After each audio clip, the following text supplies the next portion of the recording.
Hello, everyone. Thank you for joining us today for this session of Association Exchange. I'm Kurt Gallagher. Happy to be your moderator, at least getting us kicked off today. Today we have a great presentation planned from Cedric Calhoun, and Simon Hedrick will be providing introductions and facilitating with questions. As we go, if you have any questions, please put them in the Q&A feature.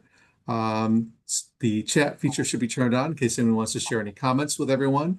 And with that, I know we're a little bit behind today. So Simon, I'll turn it right over to you. Thank you, everybody, again, for joining us today. Great. Thank you, Kurt.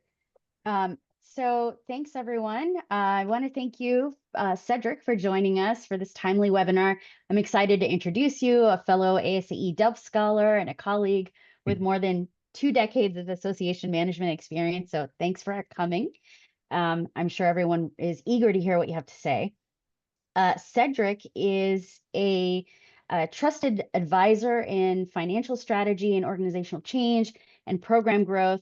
And as an association executive, he specializes in building resilient and profitable organizations by implementing aggressive governance, technology, and management strategies.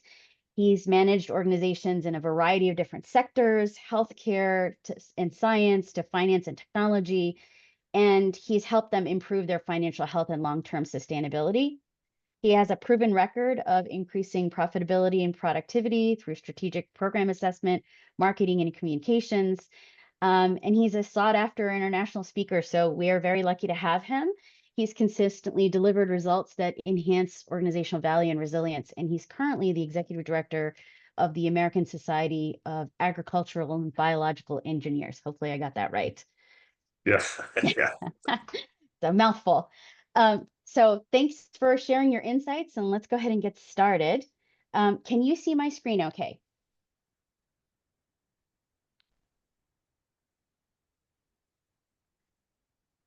Okay, perfect. People are giving thumbs up, yeah. Great.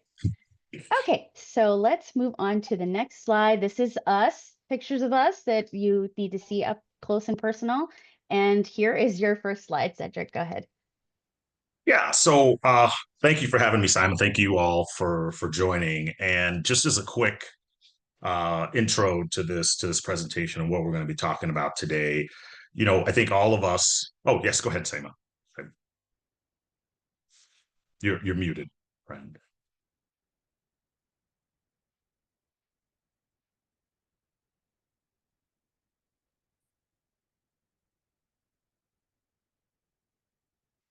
Okay, I think we're good now.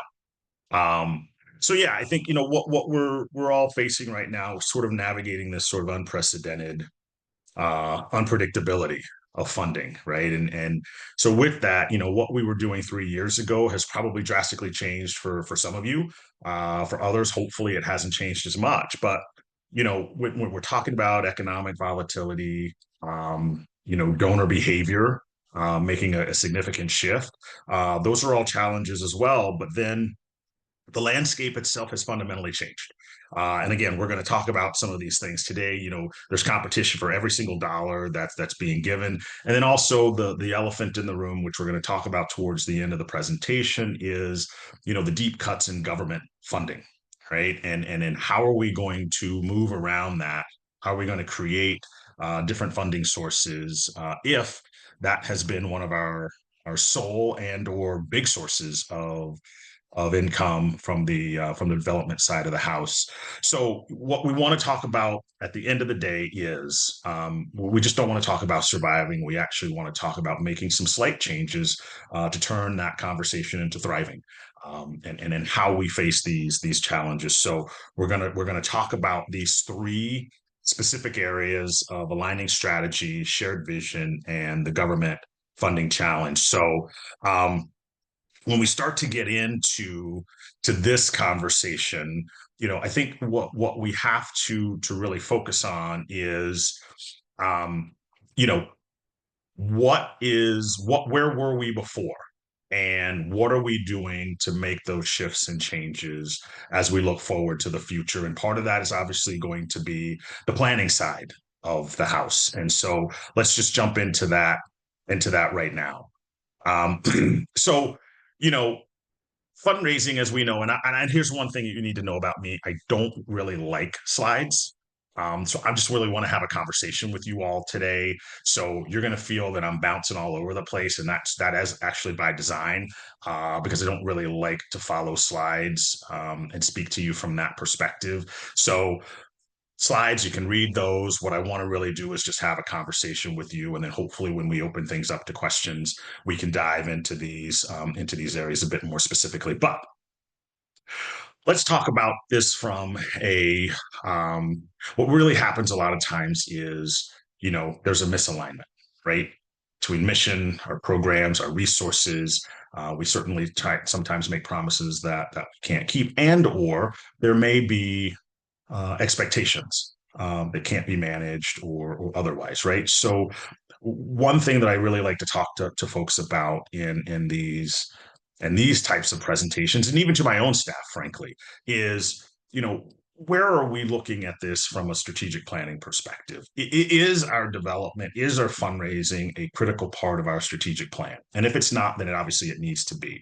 But when we get into this, making sure that your fundraising plan is a direct reflection of your organization's outcomes, and that it is actually absolutely achievable. So making sure that there's measurable reflection of the organization's 3 to 5 year strategic plan. What's mission critical that needs funding, having those critical conversations, because it's always great to say, hey, we want to generate $5 million in fundraising, right? But what is it actually going towards, and how can you create that story that you can then relay to a potential donor, whether that be an individual, an estate planning perspective, a major donor, corporate partnership, or corporate giving. What are you trying to fund that you can have a specific conversation about, and making sure that it aligns with your strategic plan as you move the organization forward? The next piece is, again, sort of this compelling case, right? What is your case statement? It's got to be clear. We always talk about that 20, 30-second elevator speech, right? How are we defining that? How are we refining that conversation with those individuals that connects that donor investment directly to, let's just say, a measurable community impact, right? How are we making that connection, and how are we clearly stating that in a very succinct, very detailed as we can get, but how are we tying those dollars to what we're trying to achieve? Donors fund change, not just the costs, right? So making sure that, and I'm going to say that again, donors fund change, not just the costs. And so we have to also align what we're trying to do from an impact perspective versus just here's how much it costs to do the actual thing, whatever it might be, whatever that project might be that we want to fund. We have to be able to show the impact of that on the community, on the profession, on the industry as well. And then relay that back to those individuals or corporations that have given that to us. And we'll talk, maybe we'll talk about, sort of annual reports and things of that nature as a mechanism to provide that information back to your donors at the end of the year. But then, cross-functional collaboration, right? It's not just a department responsibility. And I think that's really important for us to talk about and understand, is that, just because you have a fundraising director or a development director or team, everybody in the organization is responsible for development. And so you're going to be able to provide impact stories. Your finance department is going to be able to provide some budget clarity in terms of what's going on. And then the communications piece, or the communications department, is really going to be working with you on consistent messaging. So I don't want us to think, again, we talk about silos. Let's make sure that we're breaking out of those silos, and that we're involving everyone in the team in what we're trying to achieve as our ultimate goals for the organization.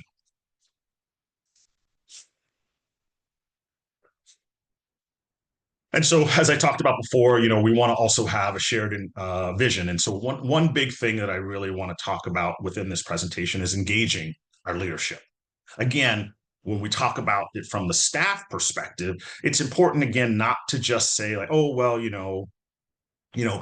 that relationship between board and staff is critical to effective fundraising, but more so organizational success. And so we're going to address some of the challenges in this section that we want to be able to overcome. So again, as we kind of talked about earlier, that strategic plan piece of it, right? The entire organization, from the board president to our newest volunteer, they must understand the fundraising goal. Not only that, they also need to understand the strategic objectives of the organization. And a lot of times, and what you're going to find during this presentation is I'm going to just jump off and give you an example of something, and I hope that's okay. But in organizations that I have been a part of, right? What I found is that the strategic plan or the strategic vision is talked about maybe at the board orientation, maybe at the first board meeting of the year, and then it falls off, right? And we're not constantly talking about the strategic goals or the strategic vision of the organization as we communicate with our volunteers, as we communicate with our staff, as we communicate with our other volunteers. And so there's a huge disconnect. Some people call it a miscommunication. I just call it a disconnect where we need to create a culture of philanthropy within our organizations. And if people don't understand what the goal is, what that shared vision is, then you're usually going to fall flat, or you're not going to be able to achieve your goals. So, what I like to talk about is sort of embedding the belief that everyone in the organization is responsible for advancing the mission. From, again, the newest volunteer, even from the newest member of the organization, and that philanthropy, frankly, is the fuel. That's what gets the engine moving. And I talk about philanthropy not just from a dollars and cents perspective, but from also in giving to the organization, right? And so if we have a culture of philanthropy where, we talk about blood, sweat, and tears, right? And when we do this within the organization and build this, then we can really harness that collective energy, because everyone knows what direction we're going in.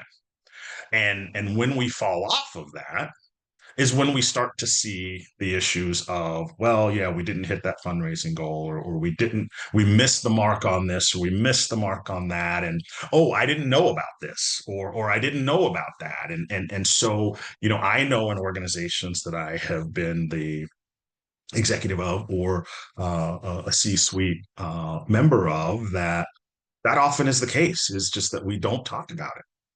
After a certain period of time, it sits on a shelf, and it rarely gets seen, or it rarely sees the light of day until the next year, where we have a new couple of board members where we talk about it again. And so what I want to encourage everyone to do is to make sure that they're communicating that shared vision on a regular basis. And whether it's something that you put in the newsletter, whether it's a line of introduction at every single board meeting, whatever that might be, making sure that that becomes a part of the fabric and a part of the culture of your organization is going to help you reach success in the areas that you want to do so.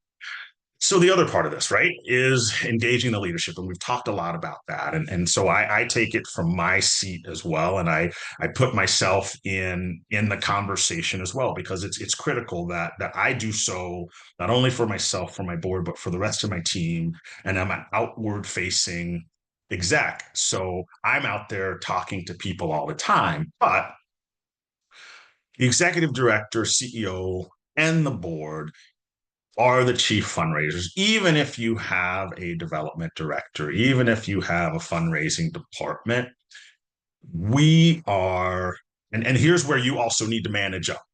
As development staff, as fundraising staff, you need to manage up to the CEO and to the board in terms of letting us know what you need in order to be successful. And part of that is going to be you all saying to us, I need you to make that contact. I need you to make that phone call and bring me in. I need you to step up your game in a nice way, of course, but I need you to step your game up in order to help me achieve my goals because you have the connection, you have the, that one-to-one relationship with that individual that I need to make the ask of, but I don't know that person like you know that person. So we need to be your chief cheerleaders for this, and frankly, the visionaries, right? Where do we see other areas where we can expand our fundraising operation, our development operations? What secondary or tertiary groups, markets, organizations should we be thinking about? Because our job as the executive director and the board is to be that strategic visionary, that 30,000 foot view. And you guys are more so, executing that.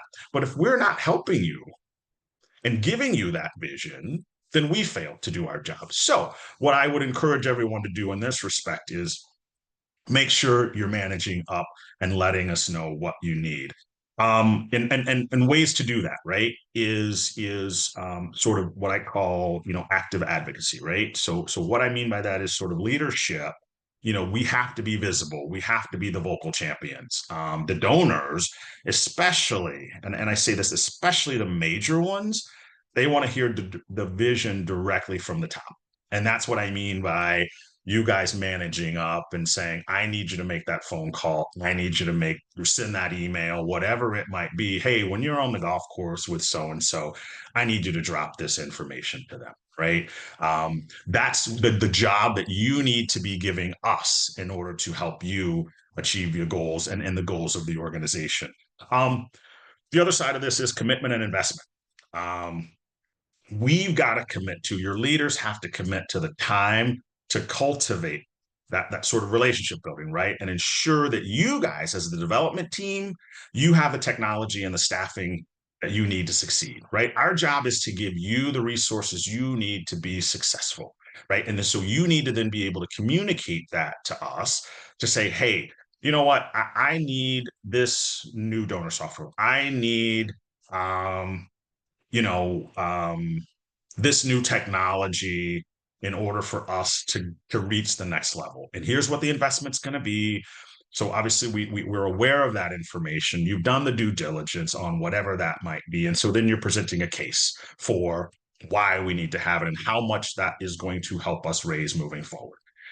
So a lack of leadership engagement, sort of signals to the donor and frankly to the staff that fundraising is a secondary priority, right? And we don't want that to be the case. We want fundraising to be right at the top of the list, and we want to make sure that everyone is aware of that.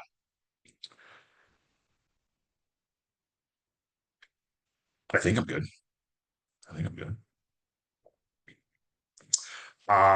And so we want to jump into the government funding challenge, right? And I don't know if that's going to be completely the elephant in the room here, but it is certainly something that should be addressed. And I'm going to try my best to jump in here. And I can tell you right now, from my organizational perspective, my community, my members have been deeply affected by the cuts in federal government funding. We're talking hundreds of millions, billion, maybe even to the $1 billion mark of monies that will not be coming to our member institutions for research and development. And we're fighting the uphill battle of, we feel like we're pretty essential, right? From an agricultural and biological systems perspective is, we're the ones who are looking at seed productivity. We're the ones that are looking at the farming equipment. We're looking at soil preservation. We're looking at, hazmat, regulations and mitigation to water runoff and things of that nature that are going to change frankly. We impact society, but our member institutions, funding has been cut, like decimated. Our support from USDA, USAID, other organizations like that has been completely cut off. And so we're having to scramble in terms of where do we find additional funding to help. And I'll take a specific example. HBCUs have lost about $17.5 million of funding in scholarships for students at those universities to pursue agricultural and biological systems degree programs. So what has happened is, I said to my board, we're not going to, fill that $17.5 million gap, but what can we do as an organization to help even one student achieve their goal? And so that is, it's just one student at a time kind of a deal, but how are we going to do that as an organization? How are we going to make those decisions? How are we going to assist those colleges and universities to find the funding that they need to support the programs for this next generation of ag and bioengineers, right? So let's just jump into some of these. Okay, so impact. I don't even know if I even have to say anything about the impact, right? I think if anybody has relied on federal, state, local government funding, the impact, right? It comes with some compliance and restricted uses, but I think at the end of the day, when we face these political shifts, budget freezes, things of that nature, for many large, say, or even small nonprofits, a loss of funding can put them at a risk of failing to just cover their basic operating expenses, right? And so with that, there's a lot of shift and challenges that have to come in. And in the next couple slides after these, we're not ready to jump yet, but in the next couple of slides, I'm going to try to lay out some potential alternative funding sources to government funding, if that has been a reliance for many of you. I also talk about sort of the danger of over-reliance, right? And it's never an issue until it's an issue, right? And I think that's where a number of organizations have been caught, is that we've relied on this for a long time. We haven't had to worry about it not happening. It might be reduced a little bit, but we're not going to lose the funding. I mean, like, that'd be crazy, right? Like, who would do that? Well, now, unfortunately, it's happened, right? And everyone has to scramble in terms of where those new funding sources are going to come from. So, this is going to compromise sort of the organizations, maybe the independence, as I kind of say here, and even, financial sustainability. So here's the thing. And I say this at the end, and I actually wrote it, and because I thought it was important to kind of state, and then to have in black and white, as opposed to me just saying it to you, right? It's no longer good enough to be good at what you do. Your organization, your nonprofit, your entity must be excellent at generating diverse revenue. And that is the message I want to, if you leave with nothing other than that, right? I want you to be able to really think about being really excellent, really, really good at diversifying your revenue streams, because now it's critical to do it as it may not have been that critical before. So we're going to get into some of these funding sources right now. As we get into this, if there are, give me a thumbs up, or frankly a thumbs down, right? If we're talking about anything that's new, if we're talking about anything that's different, because if I see a thumbs up, then I can expand on it. But if you're already doing it, then I don't really need to talk too much more about some of these areas. But I think it's just we might need to think about some of these topical areas of these funding sources in a different way than we've been thinking about them before, right? And again, I say it because we've thought about it in one way because we've never had to think about it in a different way. And now we're faced with having to think about how we engage, how we retain, frankly, and what mechanisms we use in order to do that. So, individual giving. I would say most of our organizations have that, or if they don't, it is something to look into, right? But it's looking at retention and loyalty, right? What I put in here is recurring income, right? Like we have to focus on recurring income, things that come in that we no longer, once we get it set, we don't have to worry about it. Until that individual changes their credit card or their credit card expires and we need to follow up with them to do something about that, right? But it's also, what are we doing? And you're going to hear this a lot in this piece, is what are we doing to communicate with them in terms of where their dollars are going? Obviously, restricted dollars, they know exactly, but unrestricted dollars, how are we then communicating to them the impact of the dollars that they are actually giving to us? So we have, let's say, 250 members that are paying us, giving us between $1 and $100, right? What is our, and this is just a question out to you, or something to think about, is what is our communication to those individuals? How are we thanking them? How are we letting them know that their dollars are being put to good use? Because when you start to go above those numbers, hundreds of dollars, $500,000, right? Like it's more in terms of, okay, yeah, these are the things that we're doing. I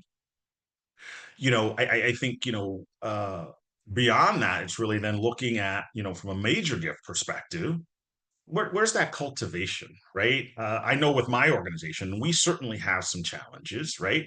It's our biggest issue is the cultivation piece, right? Our prospecting. We're 100+ years old, and we have the same probably 10 major donors that we've had for the last 15, 20 years, right? Because they never thought they really had to go outside of that group because they got what they needed. And coming in 5 months ago and asking the questions of, okay, but if we're not expanding beyond where we are, if we don't have quote unquote new projects and we're just still funding the same scholarships, then why aren't we giving more scholarships away? Why aren't we impacting more people with the dollars that we're bringing in? Why aren't we communicating with those individuals or those companies or those entities that here's the impact that you're making, but we want you to make a bigger impact? And then we want those people, those individuals that are receiving those dollars, we want them to write you a note of thanks because they know that those dollars came from you or this group of individuals, where we can communicate that to them. What are we doing in terms of capturing those thank yous in video, in writing, whatever it is? How are we capturing that to then use that as marketing for more donors, more dollars moving down the road? This is where sort of that transformative funding can really drive those strategic goals if we're making those connections for people. And I tell my team all the time, it's all about connecting the dots, right? If we're able to connect the dots and show people align directly from their dollars to impact, right? We've done our job and then some. And now they feel really good about what they're doing. 7 out of 10 times, they want to give you more money the next time because they're able to show their leadership, and their leadership is able to show their stakeholders, this is the impact that we're making with the dollars that we're giving to this particular organization or entity. Corporate, this is really about mission alignment. And I, Simon and I talked about this, and I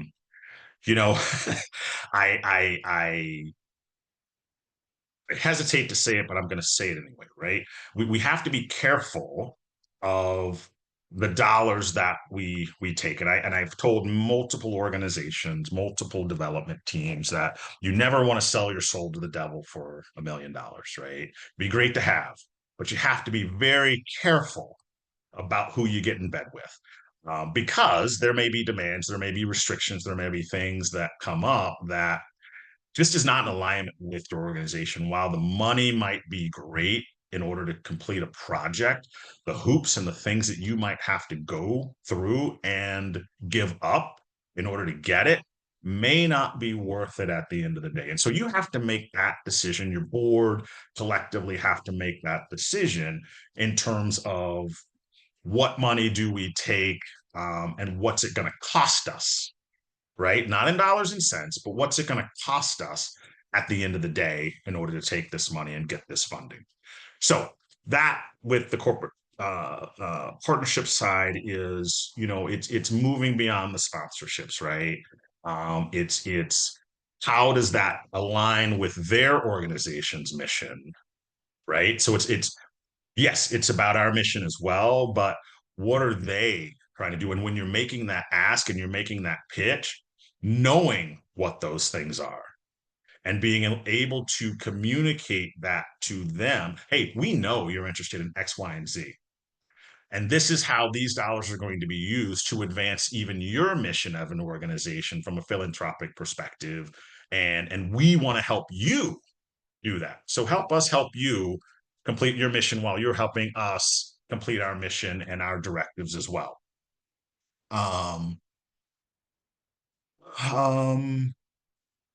Yeah, I mean, again, so we have the non-monetary benefits, but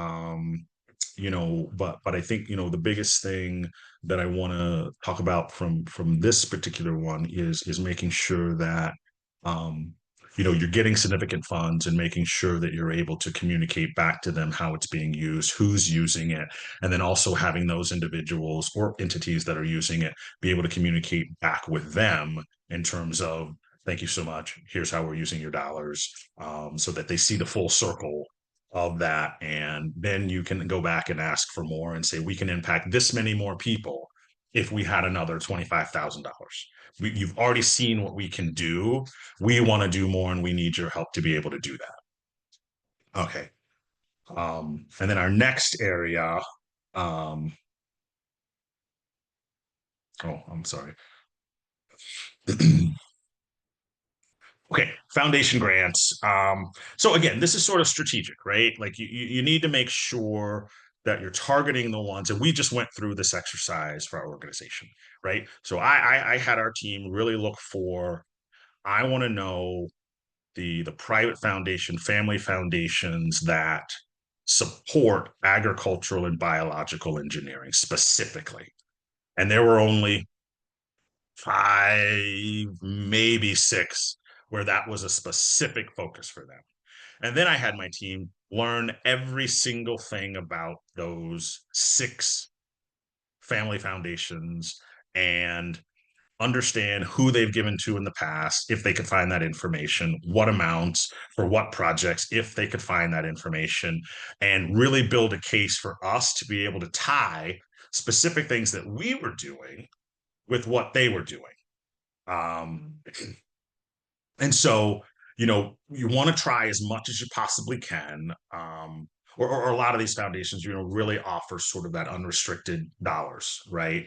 And so you really want to go after those and obviously you tell them the projects that you want to achieve or the education that you want to share with the world or with the community. But you want to try to go, especially with some of these, or they offer more so, unrestricted dollars. So it's really important to kind of look for that.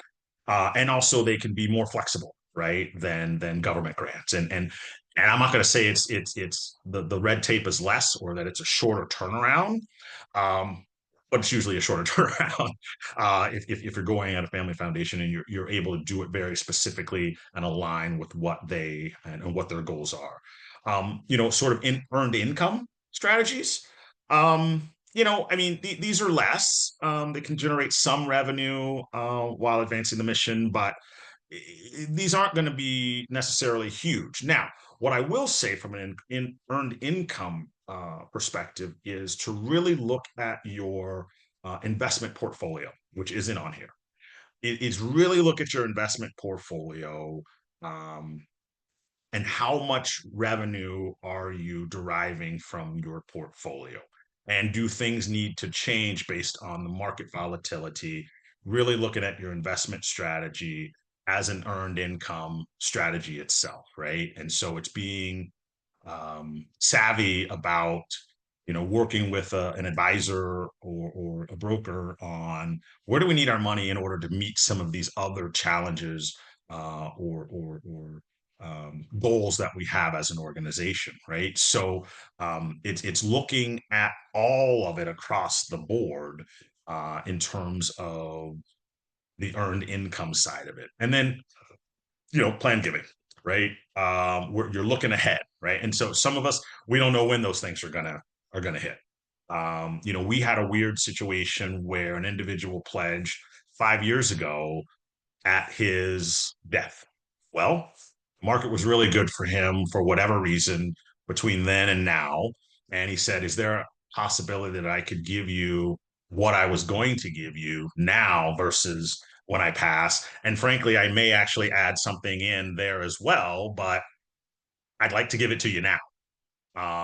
And so it's not, when you're going through that plan giving cycle, right? I hope, and I would imagine that most of us are already doing this, is that, once they make that pledge, we don't just let it sit until they die. Like we're having the conversations with them, because there might be something else that comes up that spurs their interest that we're working on, that they may say, you know what, I know I pledged this and plan giving, but I really like that, and I want to keep this, this pledge over here, but I actually want to give you another $10,000 for this project that you're working on right now. So I don't think we're doing this, but if we are, I would encourage you to, make sure that you're having those conversations with those individuals on a recurring basis, and it's not just, oh, this is done, now I'm going to move on.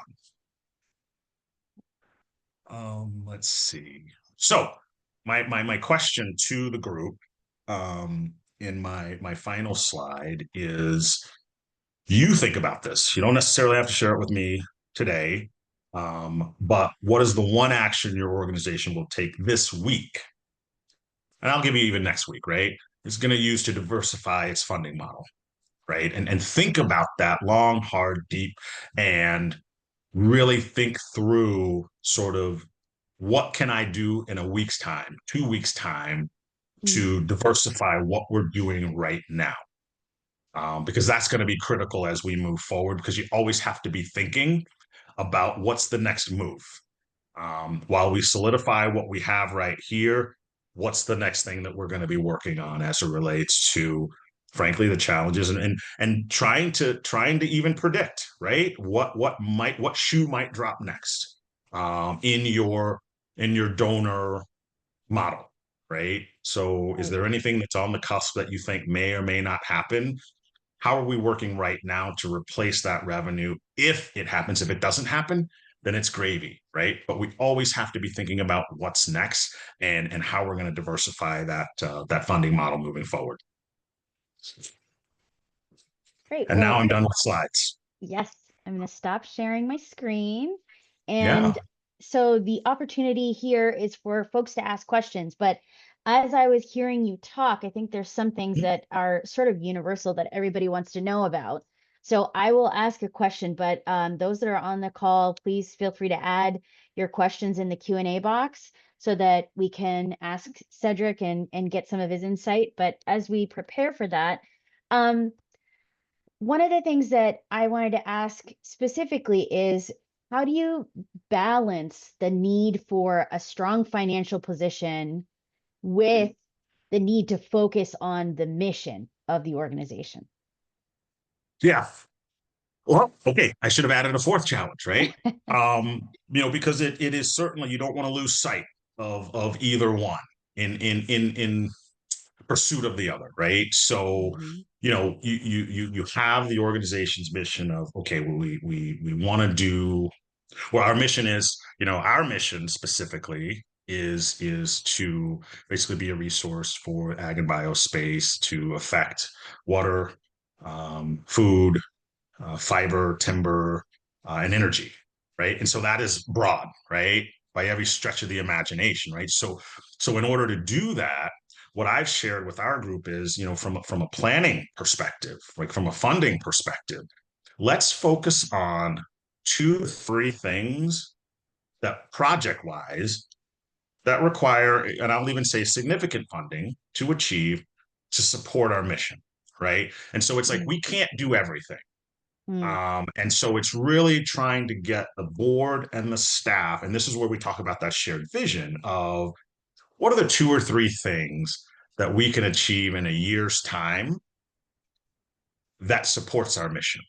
Because we have a list of 15 things that would support the mission, but what are the things that, based on our strategic plan, based on our opportunities from a funding perspective, what's then achievable in that year period of time? And so it's an alignment of, reducing all the possibilities to what's actually feasible to support the mission. And that's how we work through the alignment on, at least in my organization.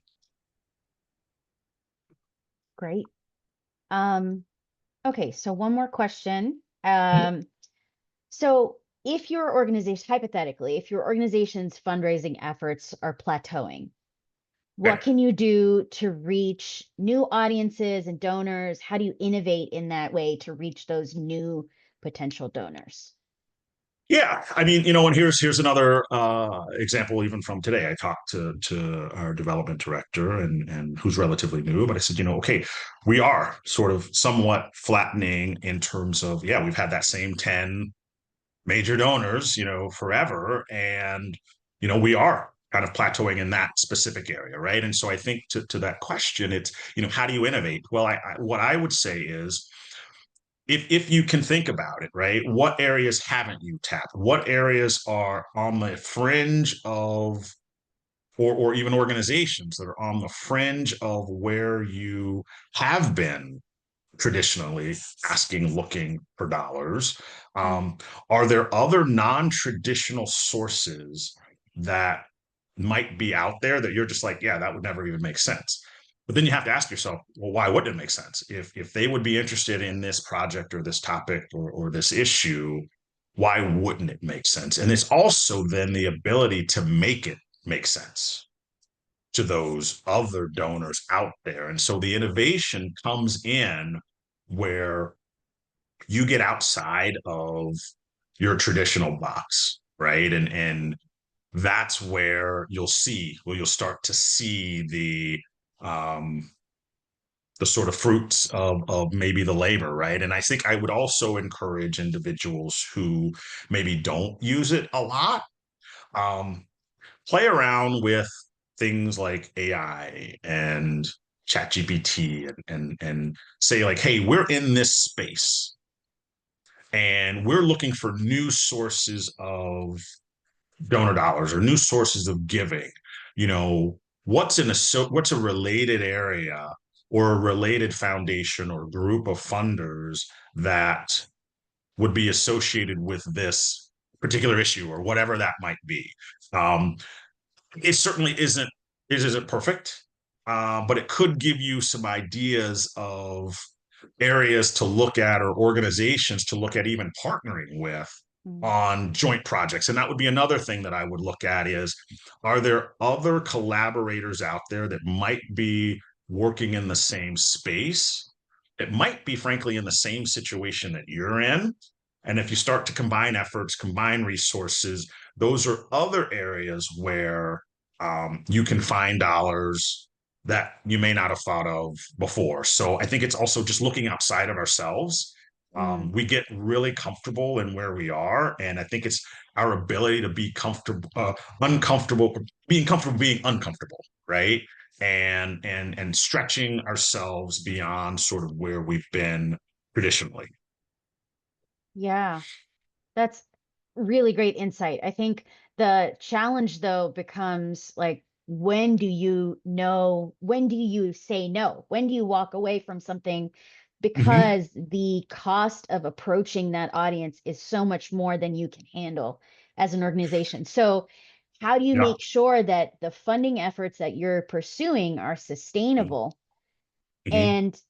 and you're kind of navigating the competition between Mhm. you and these other organizations? So can you speak to Yeah. that a little bit? Yeah.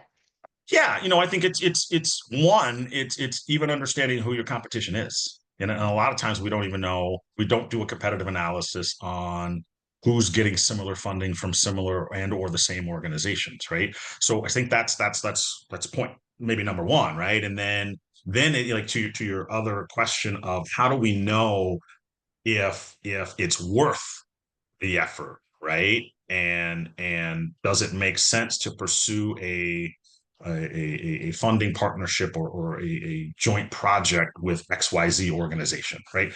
So I guess I would say that you have to do the pros and cons. You have to do your due diligence in terms of, all right, if we go this alone, this is what it's going to cost us in time, effort, people, resources, and even though this isn't the greatest partnership, does it make sense because we may not be able to afford it all? But I think to an earlier point that I made is, what is, and I think you made it also just now, is what is the cost of doing that, right? Mhm. So then you also have to think about from perception issue.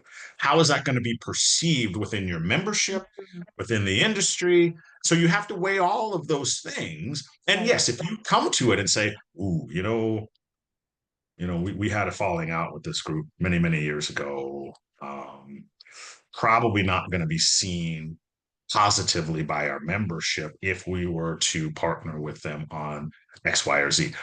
Then I usually say to my board or foundation board, okay, I got it. We don't want to play with them. Okay. So are we going to abandon this project because we can't afford to do it ourselves? So Mm. then it becomes a question of, well, do we abandon the project because we can't afford it? Or do we hold it over for another year, hoping that we find additional resources in order to get us to a point where we can actually pursue the project, right? So again, I would say it's just that due diligence, right? And the pros and cons and weighing those things out very directly, very strategically, and frankly, not just for the short term. And that's what I was saying earlier in the presentation, not just for the short term, but for the long term. Because the decision you make today will last with you for many years to come. And so you just have to be aware of what that's going to be perceived as in the market, in your membership, in the industry, and then weigh that against, we really want to do this project and this is the impact it's going to have, and we're okay with that maybe negative perception based on the positivity that it's going to put within the industry. This will go away based on that negative feel will go away based on what we're going to put into the marketplace. And you just have to have that discussion with yourselves and with your leadership, and then you have to fully commit to it and communicate why it's happening and what's going to be the result of your effort. Thank you. That's really helpful. So last question, Yeah. something that I think all of us kind of have to navigate with board members that are really passionate about a field or a specific project. How do you set up criteria so that your board understands when you should sunset a project? Like if for Oh. some reason you're not getting the funding that you need to be able to sustain it. And Mhm. how do you balance that when it's something that really means a lot? Like it's a project that is making, significant impact, but is just not financially sustainable. Yeah. Yeah, I mean, and that's always tough, and they're certainly going to have those projects that you or those programs that are loss leaders, right? But it creates goodwill, it creates awareness, it creates a feel good within the industry, within your membership. And so, yeah, you have to then weigh, like, do I generate more revenue or try to generate more revenue in another area so that we can keep this going? Or you then, you have to do the numbers, right? And I always hate to put it on the numbers, right? Because numbers don't Mm, always reflect impact. right. Numbers don't always reflect sort of career and or life-changing opportunities for people.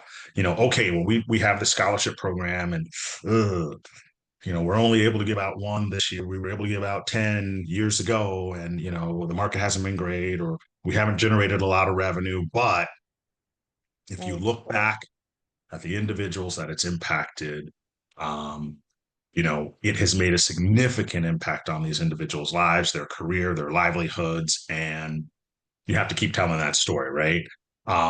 But then there comes a point in time where, frankly, it no longer is sustainable, and it's a tough conversation to have. It's a tough decision to make because it makes an impact. What I try to tell people is, if you're not going to give to this, what will you give to, right? And so and say it in a different way, right? In fundraising, right? When you get that no, one thing that I have sort of put into my repertoire is, okay, well, it's no today, but what does yes look like? Mm, Right? And not letting that donor or potential donor off the hook with the no, it's what does yes look like for you? right. And I think that is a critical question that we don't ask. We take the no, I used to take the no as, well, maybe we'll talk to them next year, right? Well, a year goes by and you're making the same pitch over and over again. But what you Mhm. don't know is what yes looks like for them.